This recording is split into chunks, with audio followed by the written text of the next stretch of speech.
Right. Good afternoon, everybody, and welcome to In Conversation with a Survivor speaker series.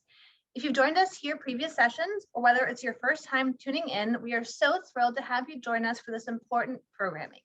My name is Daniela. I'm Tour for Humanity Director and part of the education team here at the Friends of Simon Wiesenthal Center for Holocaust Studies. As we're getting ourselves started, I'll take a moment to remind everyone to please keep their mics off and their videos off. This presentation is being recorded and will be available later on this week. I also want to begin by acknowledging the Indigenous peoples of all the lands that we are currently on. While we meet today on a virtual platform, please do take a moment to consider the importance of the lands and waters that feed our bodies and souls from coast to coast to coast. We acknowledge the ancestral lands and territories of the First Nations, Inuit, and Métis people who call this land home.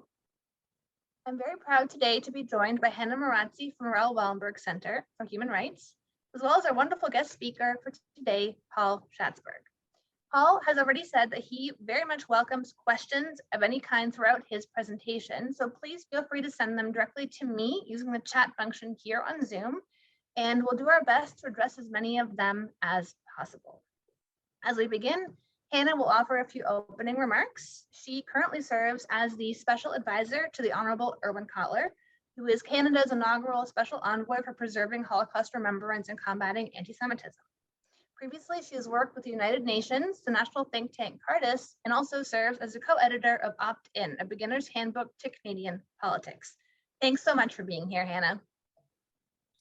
Oh, my joy. It is my privilege to join you today. And if the few minutes of beautiful conversation I got with Paul were any indication just before you all joined, you are all in for a treat. Professor Cotler would like me to pass along his deep thanks to you, Paul, and his deep thanks to Friends of Simon Wiesenthal Center. This is so important. And as I find myself reflecting as I watch the news each day, that these are the moments and these are the stories and this is the wisdom that will guide us into a future in which we remember more than ever that we belong to one another. So, Paul, I'm going to 100% pass it over and defer to you, but please know from the bottom of my heart, we're thankful, we're honored, and the privilege and gift is all ours to listen to your voice today. Thank you so much, Hannah. Thank you very much for inviting me and giving me this opportunity to speak again about my experiences. I was born in Vienna, Austria in May 1928. That makes me about 93 3/4. We lived in a large apartment. We had a live-in maid, and I was born. Then 2 1/4 years later, my brother Walter was born. He's also in Annapolis. When it was time to go to school, I attended the local public school. And there were about 7 Jewish boys in a class of about 30. Most of the rest of the class were Catholic, maybe 1 or 2 evangelicals. Once a week, the priest would come and teach the religion. And so the Jewish boys were excused. We could either play outside or a lady would come from the temple and we would go to another classroom and she would teach us the Aleph Bet. So therefore, we were already separate and distinct from the others. And when we said morning prayers, which included the prayer, Our Father in Heaven, and so on, the Jewish boys stood with the others, but we were silent. There was anti-Semitism, and it was illustrated at one point because the principal of the school took one of the boys and required him to apologize to the class because this boy had called one of us a Jew pig. So the interesting thing is that the a lot of the teachers were social democrats. There were two major parties in Austria, in Vienna, the Social Democrats and the Christian Democrats. When the Germans marched into Vienna in March 1938, the schools were closed for about a week.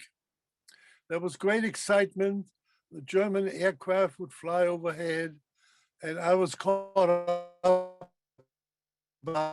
very much caught up with the excitement, and I wanted to wear a swastika too, like all the others. So when we went back to school and were waiting outside before the doors opened, the other boys said their anti-Semitism was more ominous.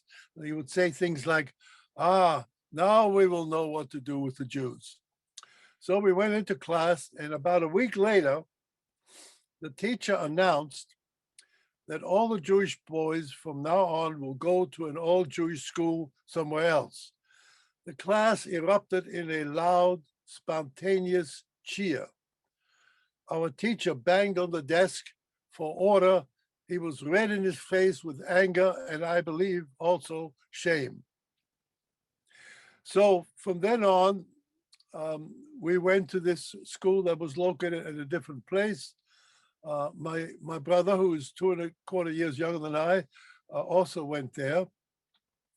And classes were conducted. And at the end of the day, when we left, there were Christian boys who threw stones at us, and the teacher would go out and tell them to leave us alone. I would lower my head and go to a side street and head for home. Now, in August 1938, my father had a very good going shoe business on one of the main streets in Vienna. He specialized in ladies' high heels, and he told me that one time the movie actress Paulette Goddard came and bought several pairs of shoes. In August 1938, a woman showed up in the store with 2 brown shirts, handed my father a paper, and the store was no longer his. This went on throughout all of Austria, and especially Vienna. All Jewish properties were confiscated. There was even a special agency created for that, which was basically called in English the Assets Transfer Agency. So the Germans did everything very systematically. My father was kept on for a while on salary, but we knew our business, that our income was gone. When my father first came to Vienna from Kolomea, Poland, he was about 16. He worked hard, and he learned the shoe business by the chain stores Delka, D-E-L-K-A. I think they're still there now. He worked his way out, and he did very well, and he became a branch manager. His younger brother, my Uncle Max, didn't do so well. He did not have the discipline that my father had, and he often came to my father in Vienna for money. One time he came to my father and wanted money to buy a tuxedo. My father thought that was ridiculous, and instead bought my Uncle Max a steamship ticket for the United States. So my Uncle Max was in Baltimore. He came to Baltimore, and he lived there, and in fact met his future wife there. My father now needed him to sponsor us to come to the US. Unfortunately, Uncle Max was sloppy about citizenship, and even though he'd been there for quite a few years, didn't bother to apply for citizenship. So he had his landlord co-sign the affidavit, and that was the first step. Now, in those days, at that time, jump ahead a moment. March 39 is when we left Vienna. But before that, we were still allowed to take all of our possessions with us except gold and jewelry. So that meant that all of our furniture, our dishes, pots and pans and everything we could take with us. And they were all on the day that happened. There was a huge wooden thing outside, and that all of our stuff was put in there. There was an official present to make sure that nothing would be taken that was not allowed. That was the gold and the jewelry. My father had already sent me with all of this gold and jewelry stuff, my mother's rings and so on, and my father's gold watch, to have it evaluated to see if it's genuine. And the guy who did it came back with information that it was all genuine. So it was in this brown paper bag. On the day that the men were loading up our furniture outside, my father came into the children's room and opened up a valise, a leather valise, and showed the official, this is all children's toys. And it was full of toys. The official turned his back on him and said, okay, take it along. At that moment, my father dropped the bag of jewels in the lease, in a container, and picked it up and did what he was told. And it was put on the carrier, on the outside and the trucks. So this furniture was taken by truck or by train to Hamburg and put on a ship, came all across the Atlantic, and was put in storage in Baltimore. When we arrived and opened it up, everything was still there, including the bag of jewels. And I still have my father's gold watch. One of these days I'll get it fixed. Maybe it'll run again.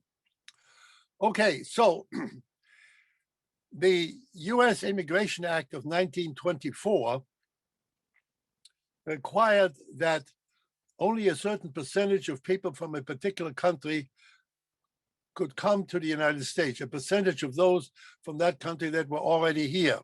So in the late 19th and early 20th century, a lot of Jews came to the US from Poland because of pogroms. So there were a lot of Jews from Poland already in the US. My mother, brother, and I were born in Austria. My father was born in Poland. The Polish quota was oversubscribed, but the Austrian quota was not, because that we didn't have a lot of Jews from Austria leaving to go to the United States. That created the problem that my father would have to wait for his turn, and it would have been a disaster to wait in Vienna. He had a first cousin in Antwerp, and we were able to get a transit visa that meant we wouldn't stay to Antwerp. So in March 1939, we left. We rented a taxi and went to the West Railroad Station. There we said goodbye to my grandfather, whom I then only knew as Opa, and my Aunt Therese. My mother was very upset because she didn't know if she would ever see them again. My grandfather, whose name I found out was Michael Shore, died in Theresienstadt. My Aunt Therese, everybody had to wear the Jewish star. My Aunt Therese apparently got picked up while she was on the street. And so we never heard from her again. We took a train to Cologne, and there we boarded a plane that took us to Brussels, And there we took a train that took us to Antwerp. And when we got to Antwerp, my father's cousin and his family were there. And we were out of harm for the time being. The family that was, of which my father's first cousin was named Spinat, they had left Germany in the 1930s to get away, and they were now in Antwerp. So we stayed in Antwerp. We had an apartment. We had a rented apartment. I don't know where the money came from for the rent, and we never went hungry. My mother was an excellent seamstress, so she did everything. She did the cooking and the baking and the cleaning and the washing and the sewing and so on. My father came from an Orthodox family in Poland where men just don't do this kind of work. And so we stayed and we waited. We went to the US consulate in Antwerp and we checked in with them and so on. But we still weren't called to come. And in the fall of 1939, remember the war broke out in September 39. We were in Belgium. On a calm day, we could hear the guns from the Maginot Line. In the fall of 1939, my parents decided to enroll the two boys in school. And that's what we did. We went to a public school in Antwerp, in Belgium. Well, this was a new experience for me because the language was Flemish, which is similar to Dutch, which is similar to German, but the pronunciation was quite different. So I had trouble understanding. And then when it was time to play outside, I couldn't relate to the kids very well because I couldn't understand them. However, there were other aspects there was singing, there was geography, and we had books where we could, the written word was much easier for me to figure out than the spoken word. So we stayed there until December, and it was very interesting. Fortunately, the teacher was fluent in German, so that made things easier. There was a problem. Quite a few of the kids were from an orphanage, and they had to go to public showers about once a week or once every 2 weeks. And I was immediately afraid that they would see my circumcision and I would be identified as a Jew. So my mother wrote a note to the teacher in German explaining that I wasn't feeling well and to get me excused. I think the teacher understood that, the real reason, and I didn't have any problems from then on. So there was an organization in Antwerp called ESRA, which is the Hebrew word for help. They provided help there were a lot of refugees like us in Antwerp. Unfortunately, a lot of them were trapped there later on. So my father would go there and he would get free haircuts for the boys and free baths. We did not have any tub baths in our apartment. We had to wash in the kitchen. The kitchen had a wood stove. So he got advice from the people there. And basically, the final advice that he accepted was to send his wife and two boys ahead because we could get permission to come. And so we left and went to Brussels. And from Brussels, we took a train to Ostend. Ostend is a city on the coast of the English Channel. Again, it was very upsetting for my mother because in those days, especially, the women depended on their husbands for everything. And here she was, she had two little boys and she didn't speak any English.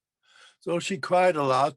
And then we went on the ship that took us across to Folkestone, England. I was now 11 and a half. And this was an adventure for me. I walked all over the ship, looked at everything and so on. However, there were a lot of other refugees, so that we got herded off the ship onto a train. So we didn't have to worry about what we had to do next. And the train took us from Folkestone to London. And in London, we went to a hotel. We stayed in a basement hotel, and there we had 3 meals a day, and everything was fine. I was allowed to walk by myself on outside. And at night, everything was blackout. And the dirigibles that were attached to a cable were already floating overhead to prevent German bombers from making low-flying attacks. So we were there about a week. And on my father's side, we had some relatives, 2 very attractive young women. And I learned my first English sentence from them because they kept saying it over and over again. Just a minute, just a minute, just a minute. Okay. Then they took us to movies, and we saw Walt Disney's Gulliver's Travels. It was wonderful. We enjoyed it very much. So next, we were put on a train to Liverpool, which is on the west coast of England. And there we went aboard the ship, RMS Royal Majesty ship Lancastria. Again, the refugees were being herded this way and that way and so on. And we got our passports stamped and everything. And we went on the ship. We were in second class, a very nice cabin, the 3 of us. The food was good. We had 3 meals a day. And again, I ran all over the ship. I went down into the machinery room and I saw all the equipment at work. On the stern of the ship, there was 1 gun. And we watched the men from the ship practiced with a gun. However, that wouldn't have helped us very much. If we had gotten torpedoed, that would have been the end of us. We were supposed to travel in a convoy, but when we left, there was no convoy.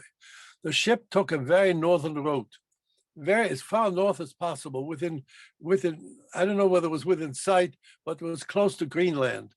And the reason was to avoid the German submarines. We made landfall in Halifax, Nova Scotia. At that point, no one knew when we would arrive in New York, because that was a secret, a military secret. But once we were in Halifax, Nova Scotia, we were advised when we would be in New York, and my mother could send a telegram to Uncle Max, her brother-in-law, whose own brother-in-law was a lawyer and had a car. So when we arrived in New York, the ship was coming in. I had to push my way through the people that were standing looking at the Statue of Liberty. So I got a look at the statue, but I had to push my way through the people. So we were there. We spent the night in New York, and the next day we drove to Baltimore. And then we were in Baltimore. We went to public school. I went to junior high school, high school. I graduated from high school. I got a 4-year competitive scholarship to Western Maryland College. That was worth $800 a year. So for my bar mitzvah, I got a chemistry set. So I liked chemistry, so I majored in chemistry. And I majored in chemistry, and all chemistry majors had to take scientific German. So that was an easy A for me. And so I decided to take another course in German literature. And this introduced me on a more adult level to German literature and the German language. But I didn't take any more courses because my chem major filled me full of courses that I had to take: chemistry, biology, physics, and mathematics, and so on. Anyway, I graduated with a BS degree in chemistry, and I got a job in Annapolis at the Navy lab. Is this okay what I'm saying? Shall I continue? Okay, apparently it's okay. All right, so I got a job at the Navy lab, and I worked there for a while. However, in the meantime, I had met my future wife actually because my roommate at Westmoreland College was dating her, and that's how I got to know her.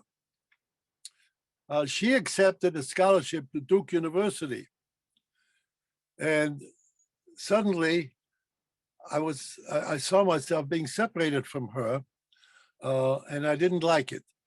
So I took a train to Duke University and applied in the chemistry department for the graduate school. And so I was able to be with her, and we got married that following December about 1951. So then I got a master's degree in chemistry and decided that was enough for now. And in the meantime, Toby had gotten pregnant. So we drove to Baltimore, and I had a new master's degree with me, and Toby had little Sharon in her belly. And that's how life proceeded. What happened next is I got well, I already mentioned I had a master's degree from Duke University, and I got back at my job back at the chemistry in Annapolis. And then I got drafted. So we spent the next 2 years in the Army. Since I had a lot of chemistry, I was put in the Chemical Corps and sent to Pine Bluff, Arkansas. So when I tell people that I was in the Army, I say I didn't go overseas, but I was out of the country. After the 2 years were over, we went back home. I got the job. I worked again at the lab in Annapolis, at the Navy lab in Annapolis, and I started attending Baltimore Hebrew University. And I attended that as a part-time graduate student for over 10 years, part-time.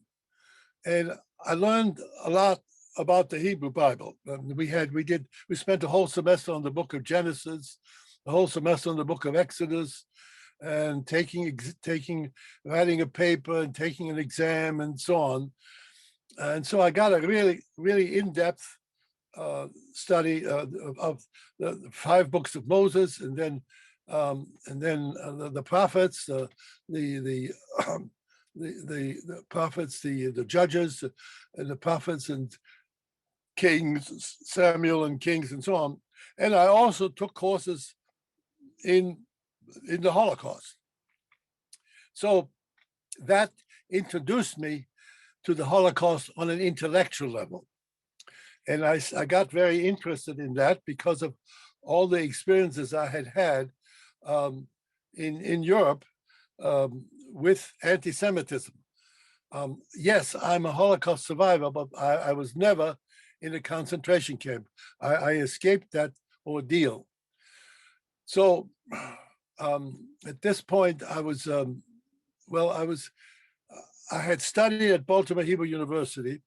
I also got another master's degree at St. John's College, which was in philosophy and liberal education, and that was also good. And then I continued working at the lab. I did my own research. Did peer research, peer publications were in peer-reviewed journals, and I did quite well, and I was very pleased with myself about that. So, Paul, I've had a couple of questions. I know you talked about interrupting you. A couple of questions have come in about your father. Yes. In terms of when he joined you and what happened to him. Yes. Now, my father stayed in Antwerp. However, in May 1940, the Germans attacked the Netherlands, Belgium, and Luxembourg. And all the refugees who were there, anybody with a passport that was a foreign passport, and my father's passport was a German passport with a swastika on it, they all had to register. And so my father registered. And they were all put on a train because they were considered to be potential fifth columnists. Look, we escaped from Germany because we're Jews. We won't do anything. But nevertheless, they had to register and were taken on a train and were taken to southern France. Now, in southern France, there was a detention camp called Saint-Cyprien. I've researched this, by the way, at the U.S. Holocaust Memorial Museum. They have a very good library on the 5th floor.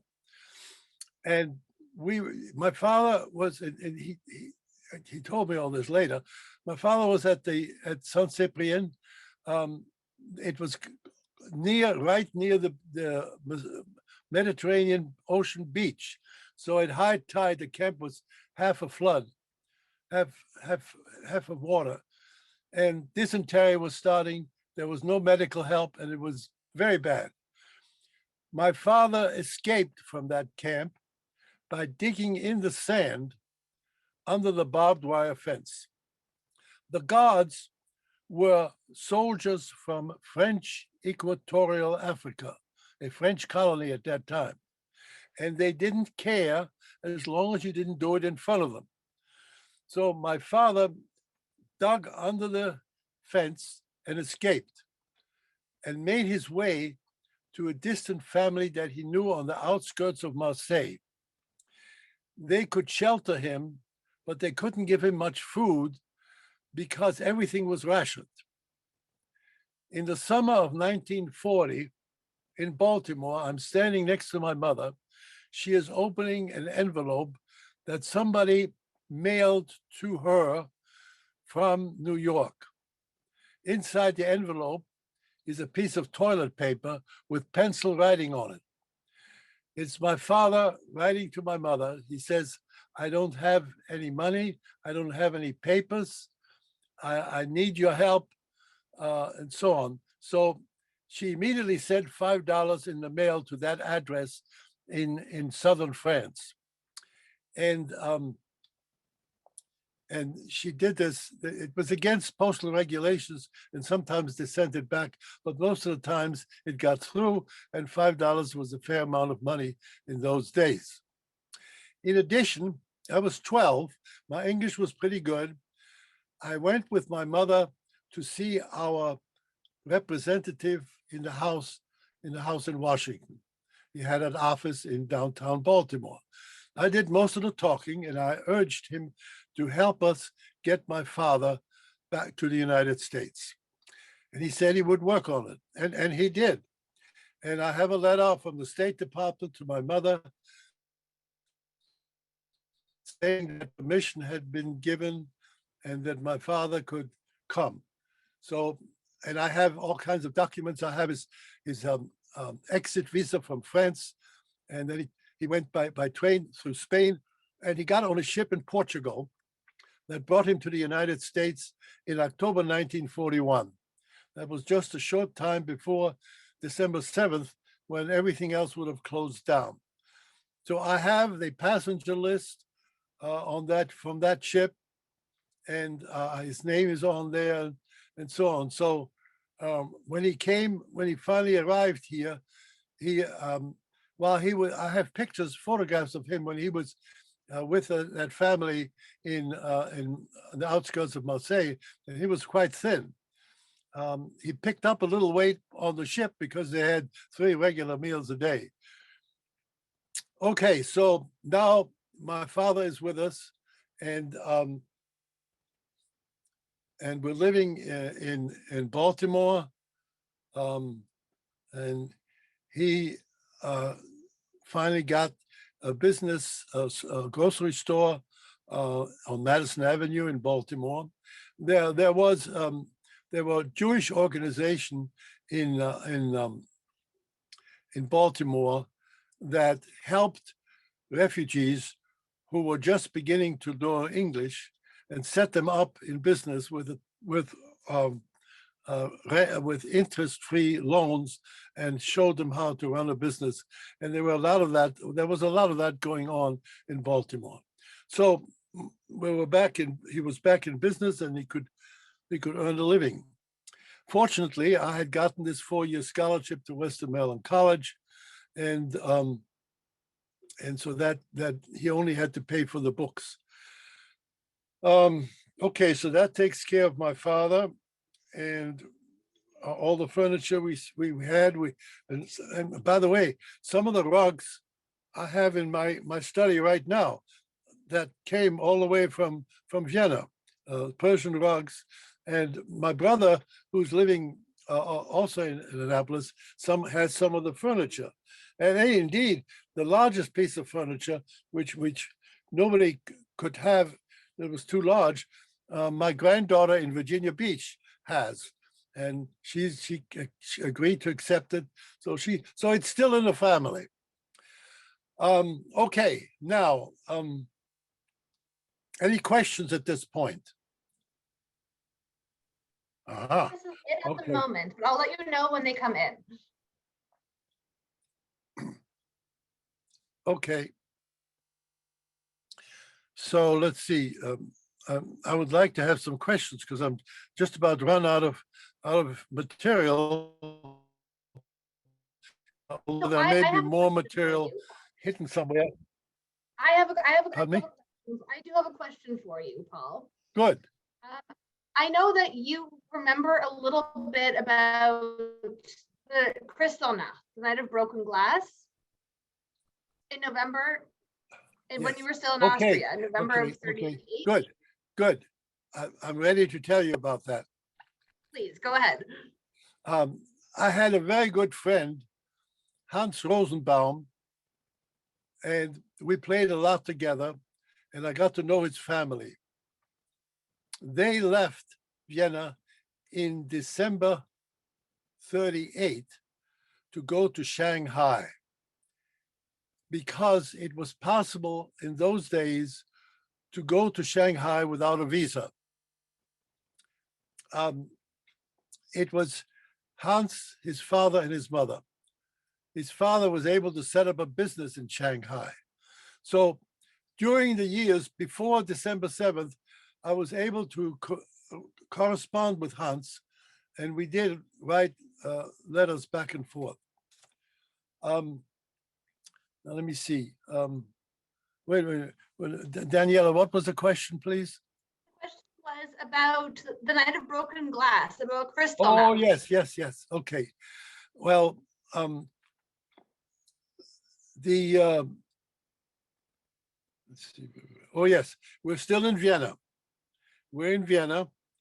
It's November 1938, Kristallnacht. My father had lost his business and was working there on salary.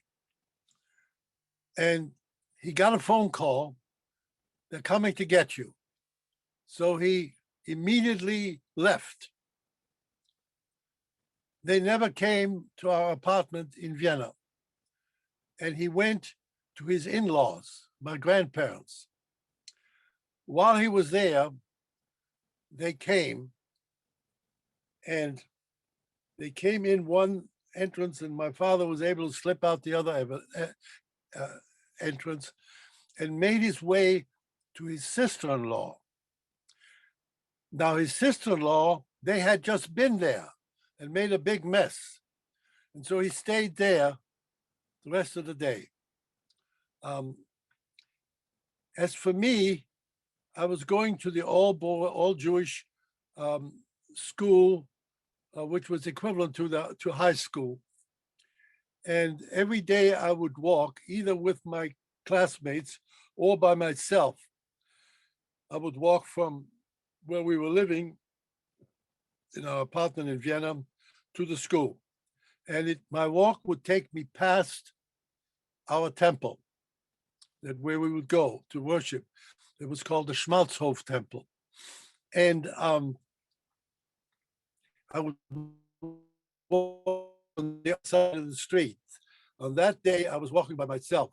And I was walking along, I looked to the temple and I saw there were Boy Scouts there and several adults. And the Boy Scouts were throwing rocks through the windows of the temple. And I immediately knew something bad was going on. And I didn't want to hang around, so my heart was beating. I lowered my head and I left and went on to school.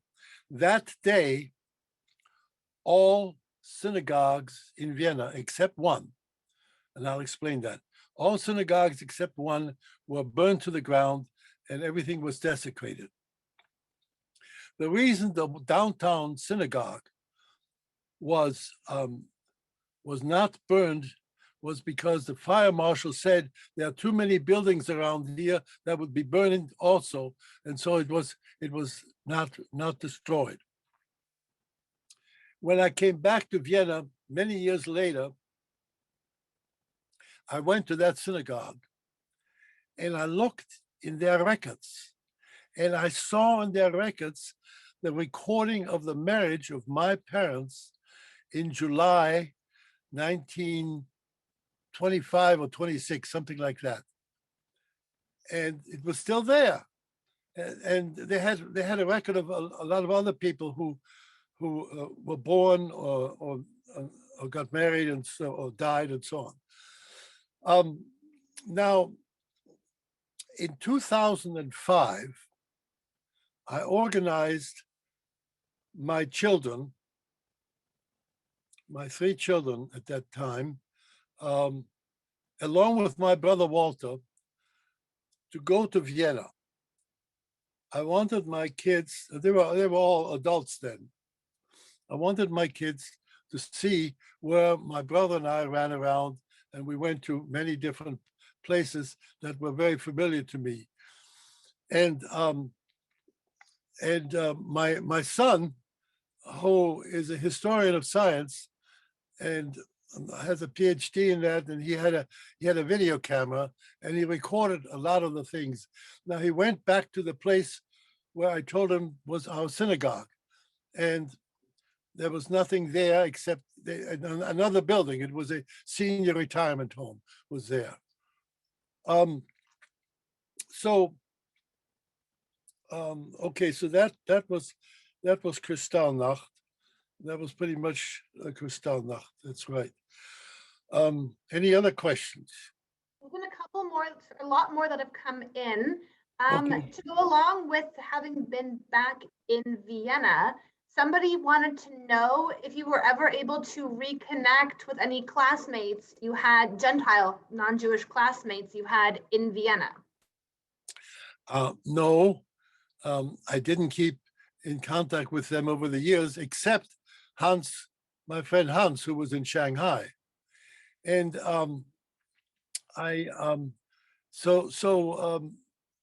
what's interesting about the question is that I found out directly and indirectly that a lot of Jewish possessions, like candle holders and other things that you have around the house, suddenly appeared in stores in Vienna. And obviously, they were looted by the Christian citizens, and now they were on sale in those stores. And there was quite a to-do about that, because it was not only that I would see them, but that others would see them and they would write about it. There's another interesting event that was noticed in Vienna. There was a time when many of the restaurants offered a special dish called egg noodle dish. Dumplings and noodles and egg noodles, a very, very, very nice dish. And when people inquired why the restaurants were having egg noodles suddenly, they said, oh, well, didn't you know it's the Hitler's birthday? So they were still, but basically what they were still doing, they still were in support of Hitler after the war was over and everything, and they had lost. In fact, my studies and I gave talks about this, showed that in Vienna, in Austria is primarily Catholic, and the Catholics were very much in support of the Nazis. And I was able to read several books that had not been translated. I was able to read them in German.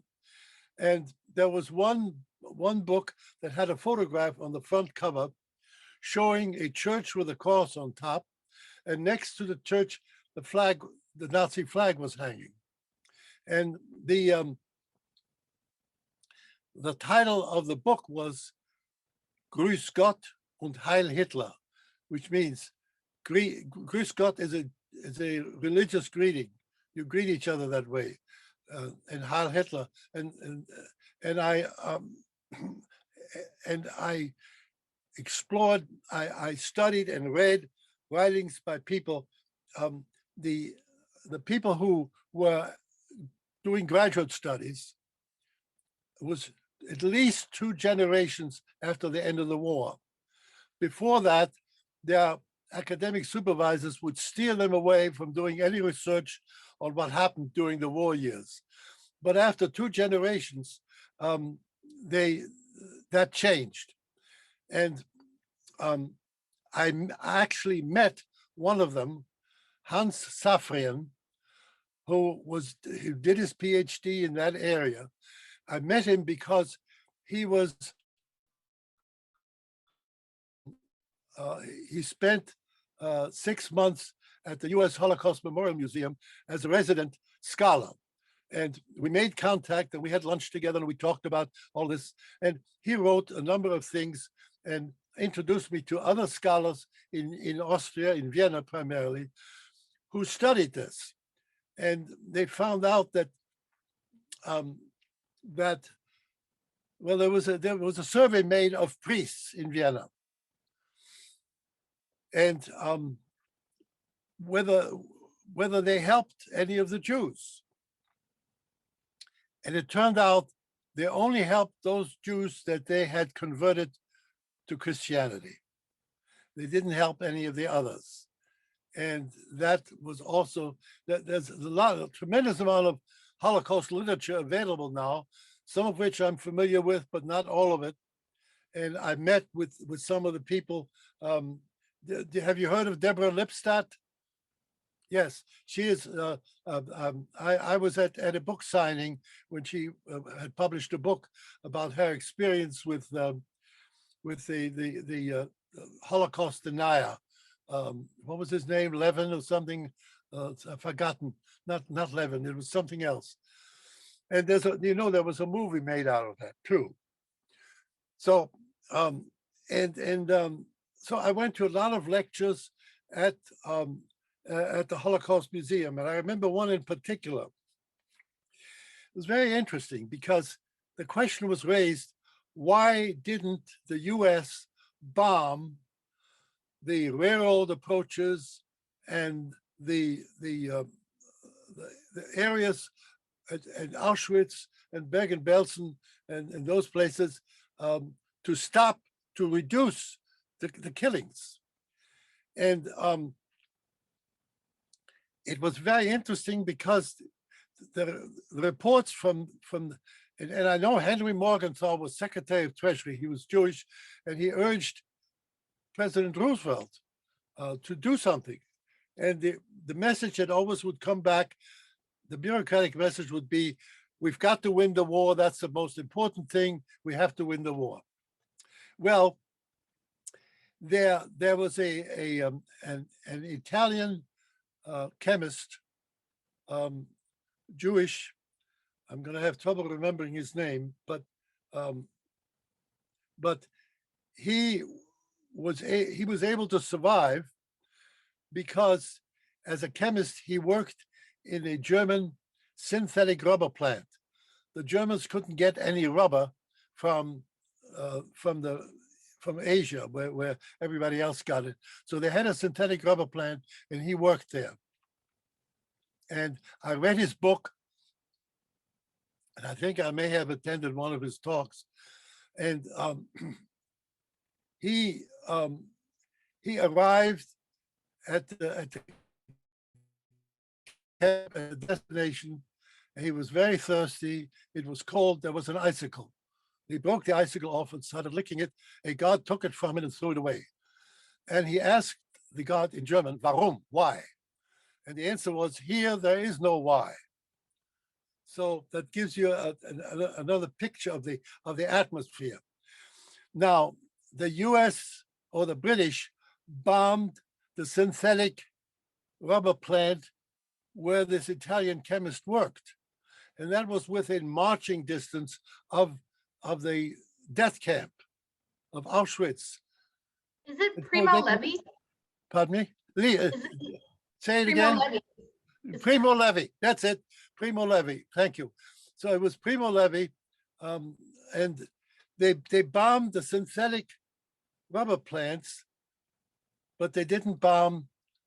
They could have, and so I attended a lecture at the Baltimore Hebrew University, and there were historians there that said, well, if you had bombed that, the Germans would have quickly rebuilt it and done it anyway.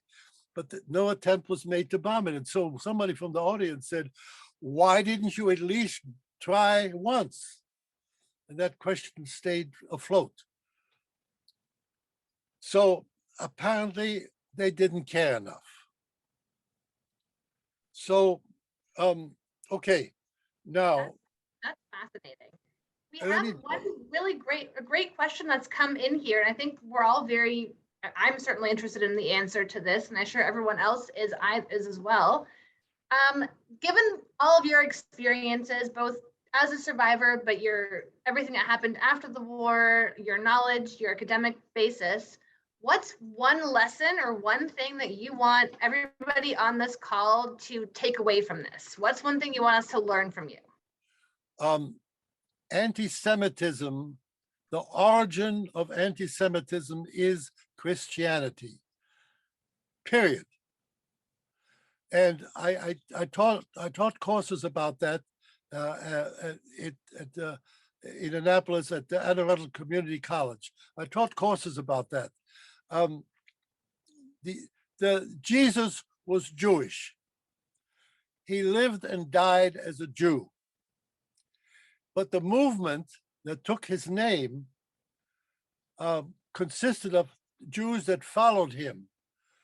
And the problem was any male who wanted to join had to be Jewish, and that meant circumcision. And in those days, that was very dangerous. There was no antibiotics and so on. And so when Paul, who became Saint Paul, declared that circumcision of the body is not necessary anymore, that increased the membership tremendously. And then the Gentiles joined, and the movement grew tremendously. But there was a schism between the Gentiles and the Jews who were following Jesus. And that schism expanded, and particularly expanded in Rome, in Italy, during the Roman Empire, when all of Christianity grew and expanded.